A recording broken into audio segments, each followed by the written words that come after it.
Big boss मराठीच्या 6व्या सीझनचा पहिला आठवडा वादाने आणि हाय व्होल्टेज ड्राम्याने गाजला. या आठवड्यात घरामध्ये सर्वाधिक चर्चेत राहिलेली स्पर्धक म्हणजे अभिनेत्री तन्वी कोलते.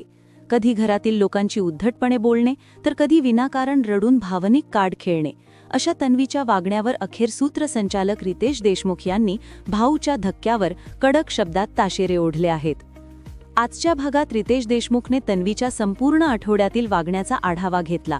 रितेश तन्वीला म्हणाला, तन्वी कोलते किती बोलते. तुम्ही आहात या घराच्या तंटा क्वीन. तुम्हाला फक्त बोलायचं असतं, भांडायचं असतं आणि ते झालं की मग रडायचं असतं. तुमच्या जिभेचा ब्रेक फेल झालेला आहे. रितेशच्या या वक्तव्यानंतर घरातील इतर सदस्यांच्या चेहऱ्यावरही समाधान पाहायला मिळालं. सागर कारंडेच्या प्रोफेशनवर कमेंट करणं पडलं महाग. या आठवड्यात तन्वीने प्रसिद्ध विनोदी अभिनेता सागर कारंडे याच्या प्रोफेशनवर आणि त्याच्या कॉमेडीवर अत्यंत खालच्या पातळीवर जाऊन भाष्य केलं होतं. तुला वाटतं तू कॉमेडी करतो, अशा शब्दात तिने सागरला हिणवलं होतं. यावरून रितेशने तिची चांगलीच कानउघडणी केली. कोणाच्याही कामाचा असा अपमान करणे चुकीचे असल्याचे रितेशने तिला ठणकावून सांगितले. तन्वीच्या गेम प्लॅनबद्दल बोलताना रितेश म्हणाला की तिची एक ठरलेली पद्धत आहे. आधी खूप बोलायचं, भांडण उकरून काढायचं आणि जेव्हा समोरचा माणूस उत्तर देतो तेव्हा रडून सहानुभूती मिळवण्याचा प्रयत्न करायचा.